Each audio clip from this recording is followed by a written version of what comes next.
Check. Hey, hey, hey.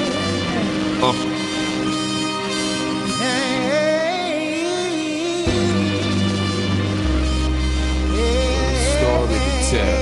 You feel me? She's close to me. She's on my mind. She's in my dream. Cold-blooded. Now I can't sleep. Can't take it no more. 'Cause I can't eat. Cold-blooded. She's more than I want. She's all that I need.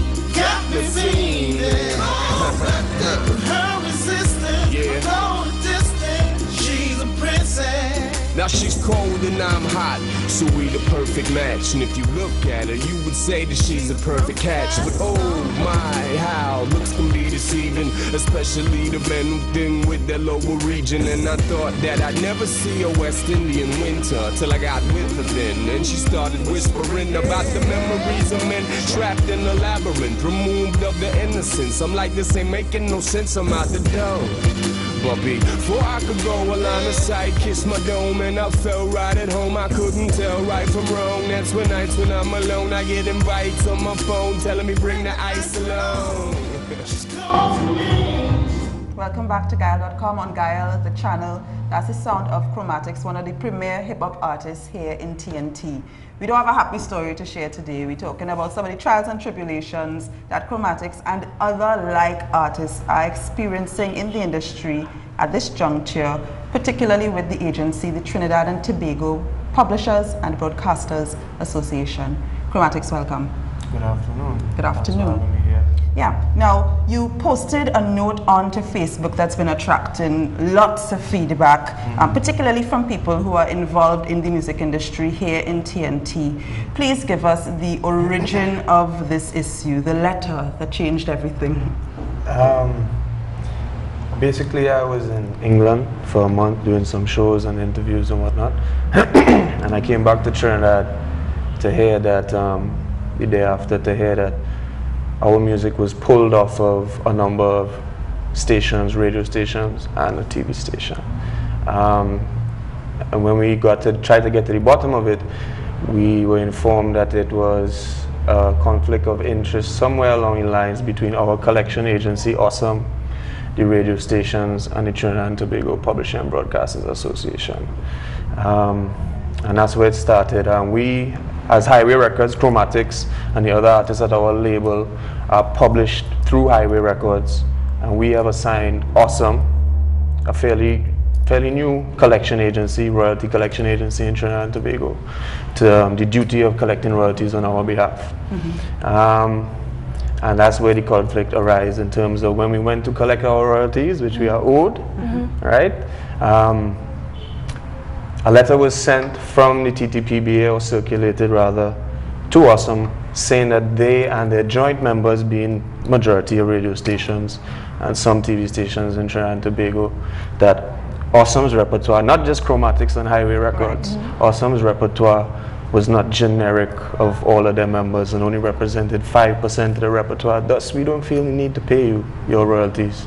So basically, they're saying that... And it's a long story. Basically, what they're saying is that your people don't tune in to your music enough to pay you?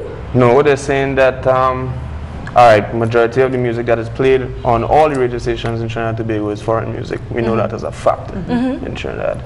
So, but what they are saying is that the artists represented by Awesome, which is over 300 writers, artists, and publishers, their music is not generic to all of us. Okay. Right? Okay, so why? Because we only represent 5%. I don't know where that percentage or figure came out from. But at the end of the day, once you play it, you have to pay for it. So. And now we did try to contact Ms. Kiran Maraj from the TTPBA. We'll continue to try to contact her to get some clarification on this issue, just to make that clear. She's free to, you could even call down Ms. Maraj to jump in at any time for us to get this clear. Chromatics, why did you make the decision not to go with the Copyright Organization of Trinidad and Tobago? And am I accurate in saying that were you with COT, this issue would not arise?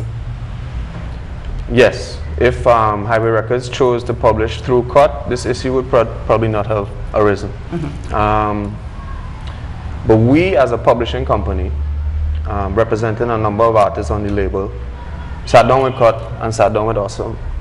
And through the meetings, decided what we thought was best for us. And we decided to go with Awesome because of two things. Because of their technology, just digital fingerprinting, which means that anytime a song is played, whether on radio or TV, I could log in, like if I'm logging into Facebook, and see it, and see when and where and how it plays. So you can keep track of your money. So I can keep, well, exactly. I love the way you put it, right? And because of that, and also because of some injustices that the hip-hop community has faced from Cut in the past, we just decided, I think, that this agency would have our best interests at heart. So another thing to clarify, Awesome largely represents people who aren't doing indigenous Trinidad music. What is indigenous? Okay, soca, calypso, Is rapso, chutney. Right. Does it indigenous mean it comes from here? Right. Hip-hop music. Yes, it's the origins of the genre are foreign, just like with rock and reggae and whatnot. But this is our artists making our music that talks about our life, and what we have gone through. So to me, it's indigenous, no matter what the genre, you know. But yeah, but Awesome also represents a lot does represent soca artists, calypso artists, gospel artists. Can you say gospel is not indigenous? We have gospel artists in Trinidad. So but the only thing about it is Awesome represents majority local. Local artists and local publishers and writers, you know? Yes. Yeah. Okay, so what are the next steps as you see it? Is it a case where you think you're being browbeaten into maybe making different choices about who you get your stuff published with? Well, basically they're telling me I have no choice. I have no choice as an artist to sit down and decide who I want to go with, because these people might have my better interests. You know, that's what they're telling me, basically. Because they're breaking the law, one, by not paying the royalties, and two, saying that if you, I mean, in a roundabout manner, if you want to get royalties off of music, then you have to go with Cut. You know? And I mean, it's very hard on me, because I am not someone who has a 9-to-5. I do this every day. I run a record company and a music store in Curep. And as I say, this affects not just me, but the lives of all the individuals involved. Lil Saint, who's single that we just put out, Best Thing, is 18-year-old, coming out of school, just came out of school and wants to jump into the music business full time.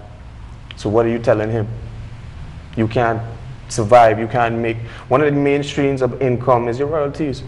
And in the same article on Facebook, we start off by saying, my royalties is my pension plan. So you cutting off a very important means of income for artists to survive and to reinvest in themselves and music and into the country. But what is the next step for you? Is it that you're going to take legal action? You know, a lot of times we just kind of sit on stuff here in Trinidad and let people kind of walk over us.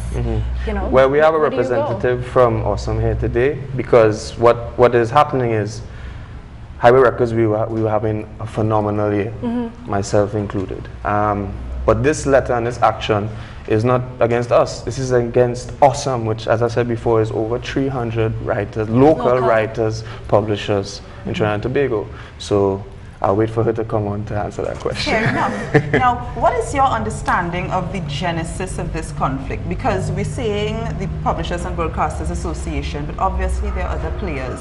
When you sit back and reflect upon how all of this started, who do you think brought pressure to bear? Who do you think maybe it's in their best interest to just deal with one major company instead of multiple ones? Well, it would be the parties involved, the TTPBA and Cut, in my assumption. And it's kind of, if you look at the situation, that is the only answer I could find. I'm not trying to single out anybody, as they have singled us out as Awesome, but that is the fact. You know, and Awesome received a letter saying that, once again, we don't see the need to pay all, and TTPBA representing their joint members, being all the radio stations, right? So there must be some sort of interest somewhere, you know, somebody greasing somebody palm somewhere, you know what I mean? Gotcha. What is the experience of being a hip-hop artist in TNT like?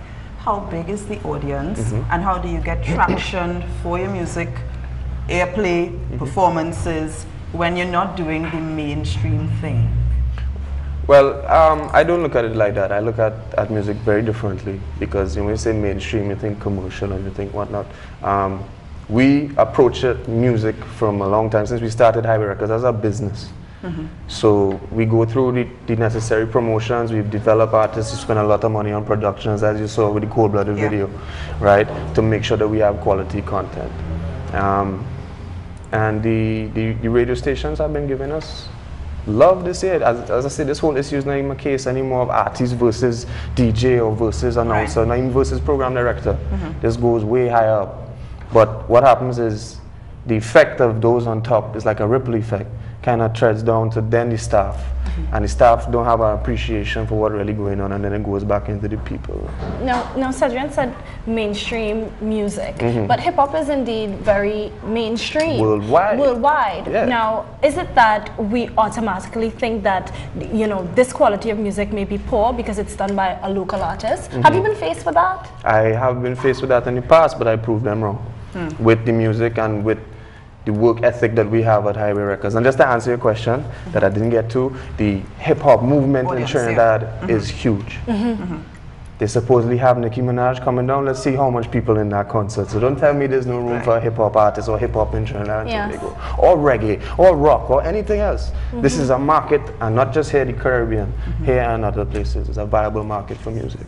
Gotcha. So we're going to be talking with Miss Fortune from Highway Records. Miss Fortune. Miss Fortune from Highway Records when we get back.